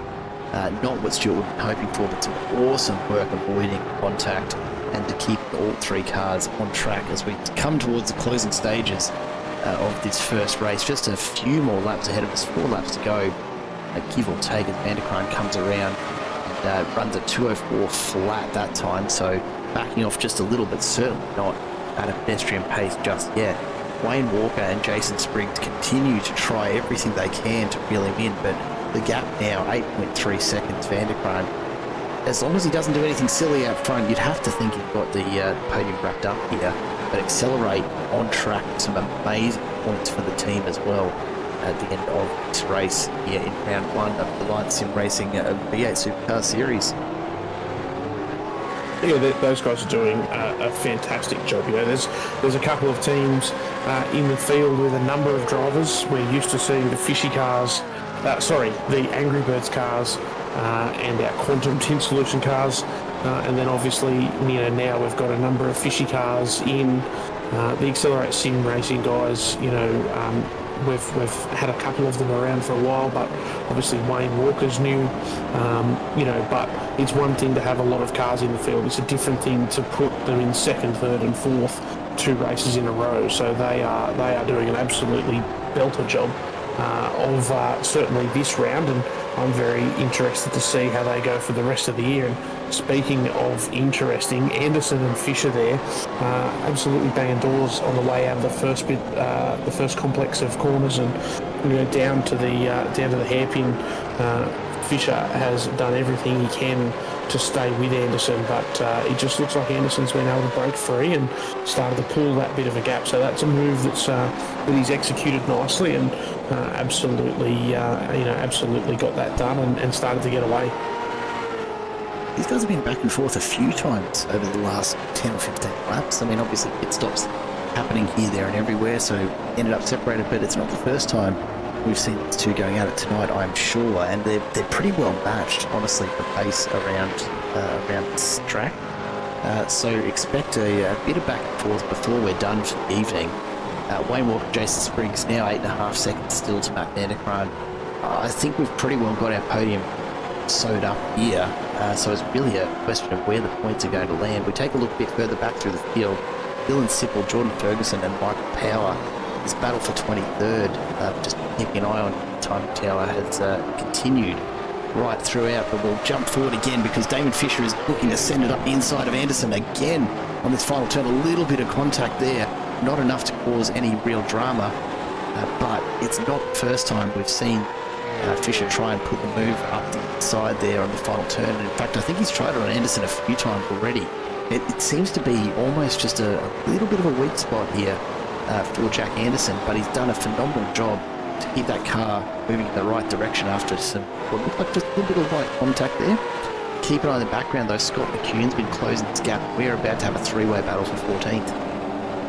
One thing that I can fill you in on a little bit, Jared, is with the different lines through Sunset, there's a number of different entry lines and a number of different braking points, and we often see drivers who are stronger into Sunset and drivers who are stronger out. And really what it looked to me there like was that Fisher takes a very different line on the way in, and so he definitely closes up under brakes to the point that, as you said, leant all over the back of Anderson, just see if he could unsettle the car and get it run. But Anderson, with his approach to Sunset, absolutely focused on the drive out and really does a fantastic job of getting the car turned and driven off the corner. You probably find that the lap times are incredibly similar.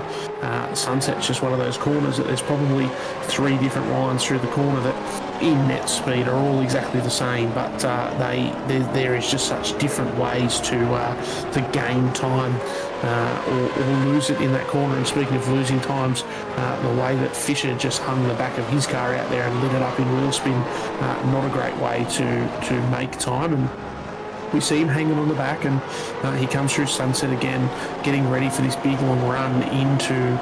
He's come through Le Mans, getting ready to run down to Sunset, and it'll be interesting to see whether we've hung with him for the entire lap.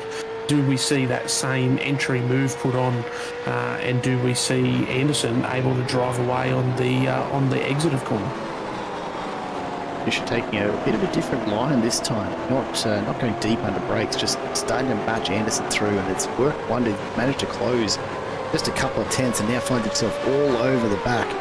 2 laps to run here. Damon Fisher desperately trying to score just a couple of extra points in this second race of the evening. And certainly still plenty to be played for. It is, of course, round 1, so at this point, every extra position that you pick up is going to make a huge difference come end of season, I'm sure. As Anderson runs up and over the grass just a little. Look, I don't know if that's quite as much a tactic as it used to be in terms of keeping the tyres cool. Josh, talk to me about that. Is that something that he's supposed to be thinking about? Is maybe just trying to get a bit of temperature out of the tyres by running them up and over the grass where they can? No, it doesn't make a big enough difference to worry about it. You actually lose more time, bouncing over a lot of those curbs than you would gain. There's a couple of curbs in this game in iRacing in these cars that you can really attack, but the curbs certainly here around Sebring aren't the kind that I would say are the ones that you really make a big effort and attack, and certainly no real gain under this new tyre model by doing things like running them over the grass. The things that are going to look after these tyres is just driving in a way that we've seen Matt Vanderkant do all night, and that is cool, calm and collected. These tyres like to be respected, and doing things like spinning them up on the exit of corners, etc., is really not good for them. But if you brake the car nicely and turn the car nicely and accelerate the car nicely, you are going to get you're going to get the rewards out of the tyres that you look for. Still plenty of battles going on as we enter the final lap here of race number 2. This is, of course, Stephen Barger and Dean Logsdale going at it. We jump a little bit further back, and Scott McHugh, Jack Anderson right in amongst it, and then you've got Mick Clifton who's picked up back there. So I'm not quite sure how, but Damon Fisher's managed to get himself a bit of distance, and I suspect there's been a bit of an error there somewhere from Jack Anderson. But as we make our way down the main straight for the last time as drivers, still poised to play for. This is 15th, 16th, 17th we're watching now. Still a long way to go at Sebring. A 2-minute lap means that there is plenty of opportunity for something to go wrong as drivers do push all the way to the checkered flag. But just a massive, massive drive from Van der Kranj. It's not the first time we've seen him do it. It certainly won't be the last time, I'm sure. But we'll try and make sure we are there to capture him coming across the line. And then the long wait, almost 9 seconds for Wayne Walker. It's just phenomenal. Jack Anderson goes very, very deep off the track entirely and onto the alternate configuration. Honestly, probably about the best save I reckon you can find here at Sebring from outbraking yourself. Yeah, absolutely, and that's a good tactic. Obviously, you lose a couple of seconds, but these cars are so hard to control in the grass, and once you have realised that you've outbraked yourself and you're not going to be able to stop, it's always a good opportunity to just release the pedal and take that long run. And as we do see Matt Van der Kranj cross the line in absolutely dominating fashion, almost the length of the straight in it from Walker and Spriggs, although they are neck and neck, as we do see Walker get it by 24 hundredths of a second. A fantastic drag race to the finish there. No love lost between the teammates, and a fantastic result for Walker with a couple of seconds on his debut with Alliance Sim Racing. I am pretty sure that he's going to be stoked. Anthony Visma in 4th, Mark Poynton up to 5th, so he didn't quite catch up to the back of Visma. Dave Coleman in 6th, moving forward 5 strategy. Dean Logsdale in 9th. A phenomenal finish there for our race this evening, and really just battles right through the pack still going on. Jim Caperonis going at it right to the end with Rick Vigar, as I think Vigar's given that position back. There might have been a little bit of contact that we just missed there, although Vigar very, very slow now all of a sudden. Maybe a slow down or something similar. But Caperonis coming across the line in 27th, unfortunately just not performance compared to the first race that he hoped for, I'm sure. But Rick Vigar, yeah, he's out of fuel. He'd have to be out of fuel, wouldn't he? So let's jump on board briefly and just see how he's going. Yep, just rolling it around there.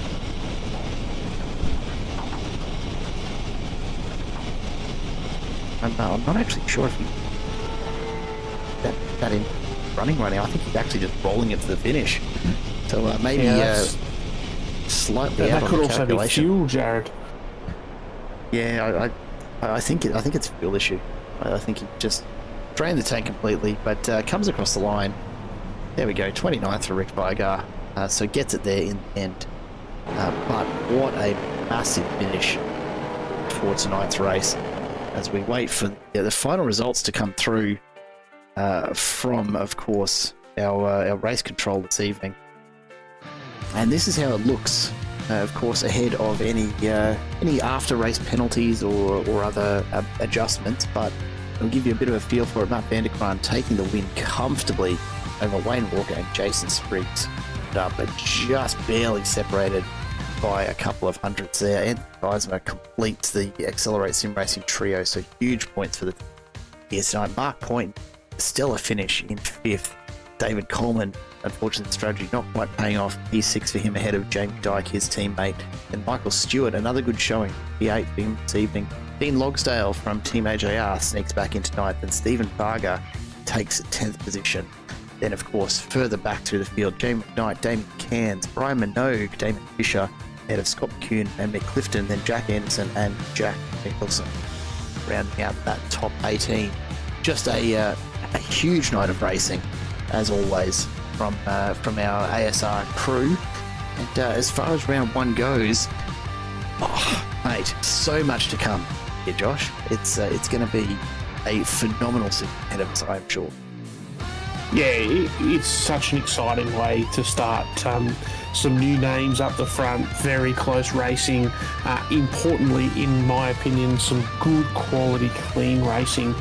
These guys have showed that they're here to race, but they're here to race really well, and it just sets us up for a fantastic rest of the season. Matt Vanderkraan didn't have it all his way tonight, and I actually think that's a good thing. I'm very interested to see what these guys can do as they get used to the new guys getting used to the rest of the field, and the rest of the field getting used to the new guys. I think we've got ourselves set up for a season of absolutely fantastic racing, and it's just going to be the place to be on a Tuesday night. There's no doubt about it. Yeah, well, nowhere else I would rather be as we wait. Just checking the drivers out to see if we can have a bit of a chat to them in the commentary booth. We look a bit further back in the field. Troy Sipple in 19th, the corner racing entry just ahead of his teammate Todd Martin. Then Peter Sattler from Angry Birds getting home in 21st. Simon Farrington, some good points there for Southern Cross Racing as well. Then Dylan Sipple and Jordan Ferguson ahead of Michael Power and Jeff Arnold. Then Jim Caparonis, Andrew Johnston, and Rick Vigar, the last of the drivers to finish on the lead lap. But as we come to the end, we'll speak, of course, first to our P3 on the podium for race number 2. Jason Spriggs, welcome to the commentary booth once again. What a phenomenal drive, mate. Well done. Hey, boys. Thank you very much. Good fun. Yeah, look, pretty close at the end there with Wayne Walker. Almost had him. Anything you'd do differently if you could again just get those last couple of hundred? He actually ran out of fuel. I thought he was giving me the position, and and just teammates, and so I put my foot on the brake. And if you actually watch the replay, I'm actually braking, and I'm like, "You go," and he's like, "No, you go," and then he's like, "I'm out of fuel." It's just a big miscommunication. Well, look, fuel was certainly the question here tonight. We saw a couple of cars barely making it to the line. Just how tight are you doing your calculations there with the Accelerate guys talking about that coming into those second pit stops and trying to figure out how much you need at the end, or was it all a bit of potluck?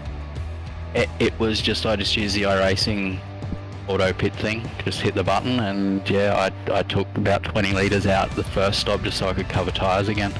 And then I think it was 21 litres at the second stop. So yeah, I just pulled enough out so that I could cover tyres. Well, look, it's done the job tonight. Made a P3 Accelerate, walking away with some pretty good points from round 1 here for season 4. Congratulations. We'll let you go and celebrate with the team, hey? Thanks, boys. Enjoyed it. Cheers, Jason. Mr. Harris, I think on that revelation, it's only fair that we bring Wayne Walker into the booth for the first time here with Alliance Sim Racing. Wayne Walker, welcome to the comms booth, and a phenomenal way to start your season with the Alliance Sim Racing Supercar Series. Yeah, it was pretty good night overall. Qualified second in both races. Couldn't really ask for much better. First night racing. I've got to ask Wayne, coming into ASR, was this what you wanted? We've seen your name around. We know you're fast in a supercar. Did you expect to be up the front from the very start? Well, I raced the last season with V8 Vets and racing against the same sort of guys. So I thought I'd be up near the front. But yeah, second in both was a good result. Yeah, absolutely. It's a great way to start your series and tell us, Sebring, not usually a track that we see supercars at. How was it tonight? 24 laps in one race. Seems like a pretty decent slog. How are you feeling after that one? 24 laps around this place is pretty tough. Like my wrists are hurting. I'm sweating, and it's just it's a hard track. Very, very physical. But look, glad to hear that you've earned the position tonight at least, Wade. Made some hard work, well done, and a very, very well fought second place there. Jason did let us know that you'd just run out of fuel coming across the line, so perhaps the sprint to the finish not quite as close as we initially thought it might have been. But mate, that just seemed to me like fantastic fuel calculation for a pit crew, doesn't it? Oh, I think, yeah, I undercalculated maybe, like I said, half a litre. And yeah, I was expecting Jason to go past. Like I didn't. It was my sort of stuff up with the fuel calculation. So the second should have been his, but he slowed down to let me stay in front. Well, plenty of time left in the season for you guys to battle it out for another P2 at some point. Wayne, congratulations. A well-raced round just right throughout. So it's been an absolute pleasure to welcome you to the series this way, and looking forward to probably having another chat to you at some point throughout the next 9 rounds, eh? We'll let you go and celebrate. Okay, thank you. Also want to congratulate Matt and Jason, and also Dean on race 1 as well. He's winning race 1. Yeah, huge night all around, mate. It's always the best way to start off a season with just some really high quality racing, no safety cars, just right through from start to finish. So great to watch from our perspective, and looking forward to more of the same for the rest of the season, mate. Yeah, for sure. Thank you. Cheers, Wayne. We'll leave you to it, and I think it's about that time, Josh. Should we leave him hanging, or should we bring him back in? Oh, look, I think we have to. With our weekly chat with Mr. Vanderkraan. How are you, sir? I was a little bit tired after that one, boys. That's hard work. Surely not, mate. A phenomenal drive for you tonight. I don't know what else to say. Starting off with a 9.5 plus second win in round 1. What are you going to do to back this up for the next 9 rounds? You have some serious competition this season, my friend. I do, mate. So you're very happy to get that sort of margin in that race, and I'm glad I did, because I was really struggling with just the physical ability to get the car around the track in those last sort of 8 laps or so. So I was glad I had a bit of margin, because the focus was waning, and shame I didn't do. I buggered up quality a little bit. I dropped her into third, going into the last corner on a good lap, and lost a second. So that put me in a bit of a compromised position. But yeah, it was nice to come back from it. Well, look, Matt, go for it, Josh. Sorry, Jared. But Matt, tell me, you mentioned that you had that little bit of a mistake in quali, and so obviously started in 5th, if my memory serves me correctly. We saw you really not able to move around very much in race 1. Is that just the quality of tonight's field, or struggling in traffic? Like, just curious. After such a dominant display in race 2, what was it that kept you around in 5th in race 1? Yeah, mate, good drivers. There's fine margins between, the top 25 blokes in this, and, to overtake in these cars, to do it easily, you need to be a second a quick faster than the bloke in front of you, and I'm not a lap quicker than many of those blokes in this field, so very hard to overtake. No, it's totally understandable, and I think that it just goes to show. We talk a lot in our broadcast, Matt, about how hard it is to overtake in these cars, and to see you go from struggling to get a pass done to winning by such a big margin really does show that. I'll give you the red hot tip though. One of the new blokes, Jack Mickelson, he passed 17 or 18 cars it was in the first race, so I'd recommend having a bit of a chat to him. He's obviously got some secret sauce in his car. I don't know how he did it, mate, but there's a red hot tip for you. Go back and watch the replay and see what he's doing. Yeah, that's special. Good on him. We'll go and have a look at that. That's very impressive. Well, Matt, we'll let you go and do that, and probably enjoying a pretty well-deserved drink. Fantastic result for you in race number 2. A great start to the season, and mate, looking forward to the opportunity to chat to you, I'm sure, at least a couple more times this season. Matt Vanderkraan, your winner in race 2. Congratulations. Thank you very much, boys. I hope I get to chat to you again. Can only hope, mate. Fingers crossed. We'll leave you to it. Cheers, Matt. Cheers, boys. So, Josh, end of round 1. Some points on the board right throughout the field. I don't think we're going to see the same dominance this season from Matt Vanderkraan that we have last season. I'm really excited to see what the next 9 rounds bring. And of course, next week we're heading to Bathurst, so a bit of a fan favourite, but also a driver favourite track. I know these guys have put in stacks of laps around Bathurst. I think it's going to be a very interesting race to watch when we've just seen the drivers deal with the track. They've actually got quite a bit of space around. Bathurst's a whole other animal, isn't it? Yeah, it absolutely is. It's so incredibly fast. It's so incredibly, unforgiving.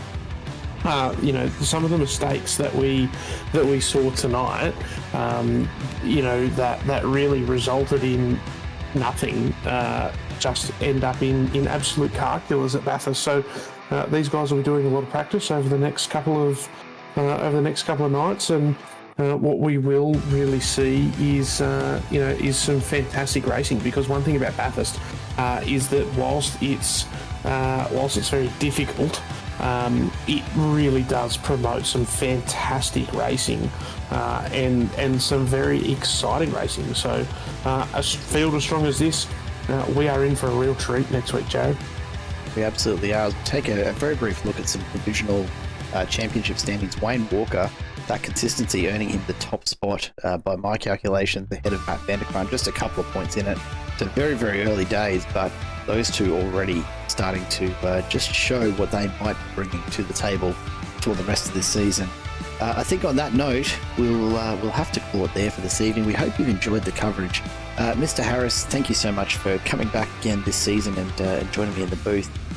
Your drive of the day before we do head off, it's got to be Jack Nicholson. That gain through race 1, surely. Yeah, absolutely. So to be seen whether he can keep that up for the rest of the season, or maybe he just came to grips with Sebring quicker. But for tonight, yeah, absolutely can't go past that. Good stuff. Well, mate, thank you very much, and to everyone watching at home, thank you so much for being with us again at the start of this new season. We've got 9 more rounds ahead of us. Bathurst, we will have to bring an update on when you can expect coverage, because that may need to be a delayed broadcast next week. So keep your eye on the page. If you're not already subscribed, do make sure you hit that button down below, and we will get you an update on that as soon as possible. But until then, from everyone here at Simple Racing Broadcasts, we'd love to thank you so much for being here for tonight's coverage. A massive thank you, of course, to the season sponsors for Alliance Sim Racing.